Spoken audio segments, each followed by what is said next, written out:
Assalamualaikum warahmatullahi wabarakatuh. Sahabat Bunang, para pejuang P3K, khususnya PGSD. Pada pertemuan kali ini kita akan bahas tentang bentuk paragraf. Bapak Ibu sekalian, meskipun tahapan tes P3K tahap 3 masih belum jelas, namun Mr. Bunang menyarankan kepada bapak-bapak, ibu-ibu sekalian untuk terus memperkaya diri, menambah ilmu, agar nanti ketika saat tes dibuka, kita sudah siap dengan kesiapan yang semaksimal mungkin dan tentunya sesuai dengan hasil yang kita harapkan, kita bisa lulus dan mengisi formasi. Bapak Ibu sekalian, bentuk paragraf yang akan kita bahas pada pertemuan kali ini secara umum ada 6. Yang pertama itu adalah narasi, kemudian eksposisi, deskripsi, argumentasi, persuasi, dan eksplanasi. Pada tes tahap 1 dan tahap 2, bentuk paragraf ini masuk kisaran 1 hingga 2 soal. Baik Bapak Ibu sekalian, apa saja yang dimaksud dengan narasi? Paragraf yang menceritakan urutan kejadian. Jadi narasi itu adalah paragraf yang menceritakan tentang urutan kejadian.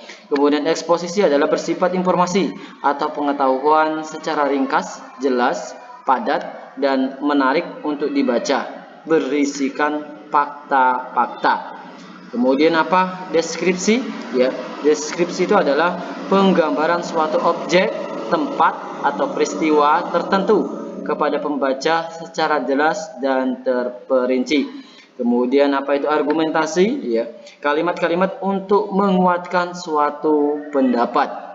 Kemudian apa itu persuasi? Ya, bujukan atau ajakan atau untuk menegaskan pembaca sehingga yakin dengan sesuatu yang disampaikan oleh penulis. Kemudian yang terakhir eksplanasi. Eksplanasi adalah proses mengapa dan bagaimana kejadian-kejadian alam, sosial, ilmu pengetahuan, budaya, dan lain-lain dapat terjadi. Ada unsur sebab akibat. Lalu dari sekian banyak ini, Bapak Ibu sekalian, kita akan cari kata kunci. Kata kunci yang nanti akan mempermudahkan kita dalam menjawab soal tes P3K. Kita mulai dari narasi, ya. Narasi adalah paragraf yang menceritakan urutan kejadian. Bapak Ibu sekalian, kejadian tentunya ada siapa, bagaimana, apa, mengapa, gitu ya. Jadi ada tokoh di sana, kata kuncinya ada tokoh, kemudian ada alur, ya. Alur itu bagaimana, kemudian ada konflik yang terjadi, permasalahan apa sehingga kejadian tersebut terjadi. Gitu ya Bapak Ibu sekalian.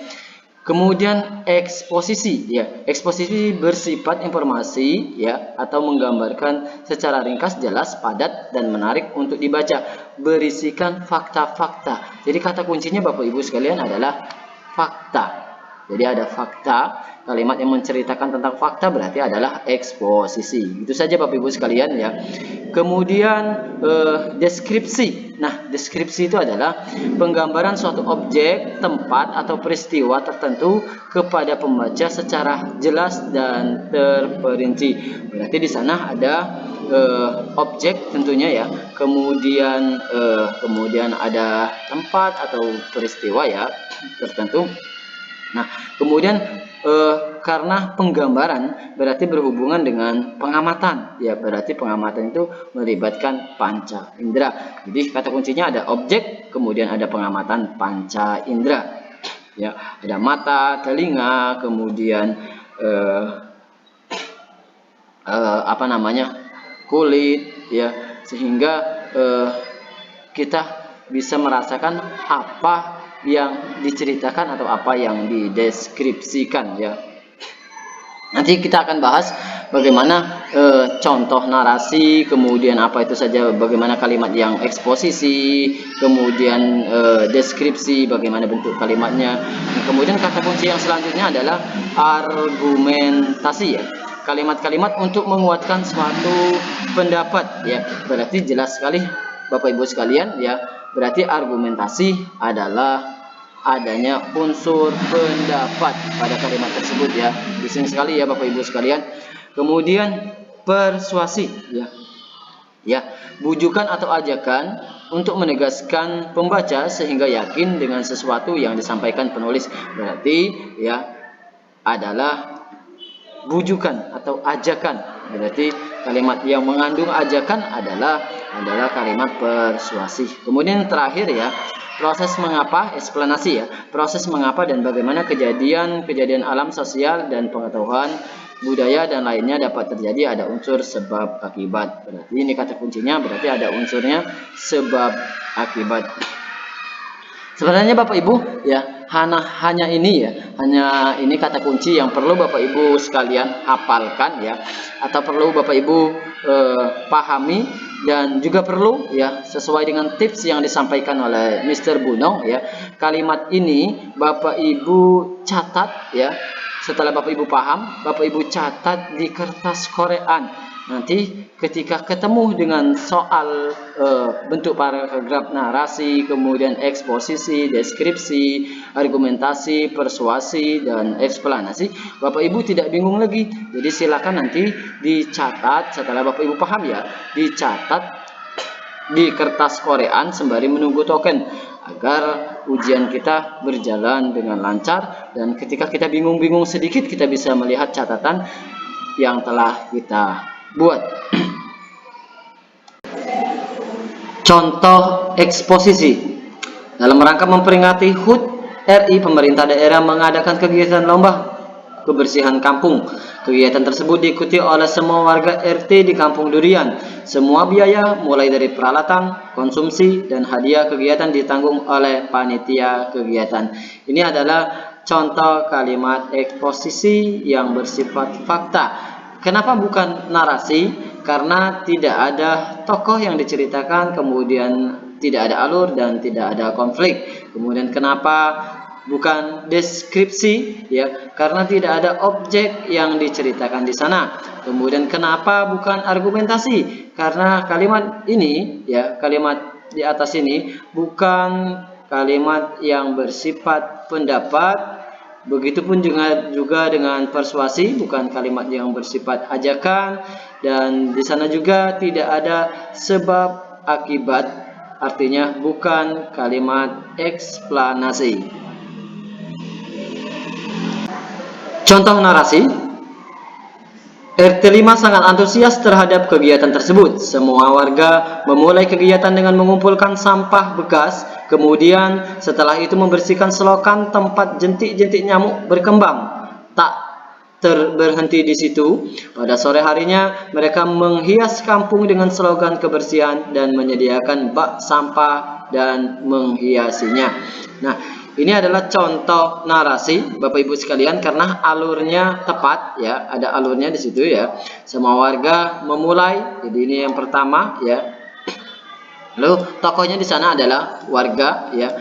Memulai kegiatan dengan mengumpulkan sampah, kemudian ya setelah memulai kemudian tak berhenti di situ. Jadi alurnya adalah sangat tepat sekali Bapak Ibu sekalian. Jadi inilah bentuk kalimat narasi. Contoh kalimat argumentasi. Argumentasi ini adalah tentang pendapat ya. Kegiatan lomba bersih kampung merupakan kegiatan positif yang perlu dilestarikan. Ini adalah pendapat menurut penulis. Gitu ya Bapak Ibu sekalian ya. Kegiatan ini dapat menumbuhkan kerukunan antar warga. Ini adalah penguat pendapat ya, penguat pendapat bahwasanya kegiatan kebersihan kampung ini adalah kegiatan positif yang dapat menumbuhkan kerukunan antar warga. Kemudian terpelihara kebersihan kampung juga dapat mencegah berkembangnya wabah demam berdarah. Semua warga Desa Kampung Durian sehat dan terhindar dari berbagai penyakit dengan menjaga kebersihan kampung. Ini adalah penguat pendapat yang disampaikan oleh penulis ya. Jadi ini adalah bentuk kalimat argumentasi. Lanjut contoh kalimat Deskripsi. Deskripsi tadi ingat ada objek ya, ada pengamatan panca indera. Pemenang lomba kebersihan pun diumumkan, yaitu warga RT 4. Oke, ini adalah objeknya, warga RT 4 ya. RT 4 adalah objeknya. Kemudian saluran air yang bersih dan jernih. Ini adalah keadaan di RT 4 ya. Di dalam air ya juga ditaruh ikan yang sangat indah dan warna-warninya. Nah, di sini Bapak Ibu sekalian, kata warna-warninya, kita tidak bisa melihat warna-warninya tanpa menggunakan indera, tanpa menggunakan mata. Artinya di sini adalah pengamatan panca indera sudah terpenuhi. Oke. Penataan tempat sampah tepat, penanaman-tanaman hias yang membuat asri RT 4. Berarti yang diceritakan, yang dideskripsikan di sini adalah RT 4 sebagai pemenang lomba kebersihan kampung. Itu ya Bapak Ibu sekalian. Contoh persuasi. Persuasi itu adalah ajakan Bapak Ibu sekalian ya. Dengan kegiatan kebersihan seperti ini, diharapkan seluruh warga Kampung Durian memiliki sikap ikut bertanggung jawab memelihara kebersihan lingkungan. Jadi diharapkan ya, kebersihan seperti ini diharapkan seluruh warga ya. Kata diharapkan ini adalah bentuk ajakan penulis kepada seluruh ya warga Kampung Durian untuk memiliki sikap ikut bertanggung jawab memelihara kebersihan lingkungan. Misalnya, tidak membuang sampah sembarangan di saluran air maupun di lingkungan lainnya. Ini adalah bentuk kalimat persuasi atau kalimat ajakan dari penulis. Contoh eksplanasi.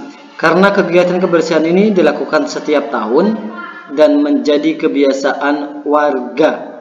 Ini sebabnya ya. Sebab setiap tahun ya, dan menjadi kebiasaan warga dalam memelihara kebersihan, maka desa ini pun menjadi percontohan. Nah, ini akibatnya menjadi percontohan bagi kampung lain. Kampung Durian menjadi percontohan sebagai kampung bersih, indah, sehat, dan asri, atau bisa disingkat Kampung Bisa. Jadi sebabnya adalah kegiatan kebersihan dilakukan setiap tahun. Desa Kampung Durian menjadi kampung percontohan atau Kampung Bisa. Lanjut Bapak Ibu sekalian, kita ke FR P3K yang telah keluar pada tahap 1 dan tahap 2. Buah pepaya memiliki banyak manfaat bagi kesehatan. Buah pepaya mengandung kafein dan serat yang dapat membantu mengatasi gangguan pencernaan. Kandungan vitamin C dalam buah pepaya dapat memperbaiki sistem imun tubuh. Sementara itu, biji pepaya juga mengandung flavonoid untuk menjaga kesehatan ginjal. Bapak Ibu sekalian, kata kunci tadi setelah saya buat di bawah ya. Nah, ini yang tepat adalah Bapak Ibu sekalian ya, bahwasanya pada kalimat ini buah pepaya memiliki banyak manfaat. Kita mengekspos ya, mengekspos manfaat buah pepaya ya. Kita mengekspos manfaat buah pepaya bagi kesehatan ya. Jadi yang tepat adalah eksposisi. Nah, faktanya di mana Bapak Ibu sekalian ya? Faktanya bahwasanya buah pepaya mengandung ya, ini ya, kafein ya, karena jadinya buah pepaya mengandung kafein, kemudian juga mengandung vitamin C ya. Ini adalah fakta ya. Buah pepaya dapat memperbaiki sistem imunitas tubuh ya, imunitas tubuh ya. Nah, jadi jawaban yang tepat adalah eksposisi. Jadi yang D. Kenapa tidak narasi? Ya, karena tidak ada tokoh atau alur konflik di sana. Kemudian deskripsi, kenapa tidak ada deskripsi di sana? Karena tidak ada objek, yang kemudian tidak ada pelibatan panca indera di sana. Kemudian kenapa tidak argumentasi? Karena ini adalah fakta, bukan pendapat, gitu Bapak Ibu sekalian ya. Kemudian apakah persuasi atau ajakan ya? Karena pada kalimat ini ya, buah pepayah ini ya, tidak ada kata ajakan yang disampaikan oleh penulis. Soal berikutnya, tumbuhan kaktus memiliki ciri khusus pada daun, batang, dan akarnya. Oke, ini ciri khusus ya. Kemudian langsung disebutkan pada daun, batang, dan akarnya. Daunnya berbentuk duri, batangnya tebal berlapis lilin, akarnya tumbuh memanjang dan berserabut-serabut. Paragraf di atas termasuk pada paragraf. Oke, Bapak Ibu sekalian ya. Ini jelas sekali ya. Ada objek di sini ya, objeknya adalah tumbuhan kaktus ya. Berarti yang tepat adalah yang B, deskripsi. Soal berikutnya, keamanan bagi pengguna jalan harus diperhatikan mengingat makin maraknya aksi pembegalan yang terjadi. Kita dapat mengurangi aksi-aksi tersebut dengan berbagai upaya. Kita garis bawah ini teman-teman sekalian ya, Bapak Ibu sekalian. Salah satunya dengan membangun pos polisi di daerah-daerah rawan. Oke, ini ada alternatif salah satunya. Kemudian selain itu, pengendara disarankan waspada saat melintas di daerah sunyi. Teks di atas termasuk jenis paragraf. Oke, Bapak Ibu sekalian ya, kita dapat mengurangi aksi-aksi tersebut dengan beberapa upaya. Ini adalah bentuk ajakan Bapak Ibu sekalian. Ya, bentuk ajakan. Upayanya apa? Ya, ini disebutkan bahwasanya salah satunya adalah dengan membangun pos polisi di daerah rawan. Kemudian selain itu, pengendara disarankan waspada saat melintas di daerah yang sunyi. Jadi yang tepat adalah persuasi atau ajakan. Berarti pilihan kita adalah yang B. Ini Bapak Ibu sekalian. Terima kasih, semoga lulus dan mengisi formasi. Amin, amin, amin. Semoga bermanfaat. Ikuti terus channel Mr. Bunong, karena Mr. Bunong belajar dengan kata kunci dan belajar lebih menyenangkan. Wassalamualaikum warahmatullahi wabarakatuh.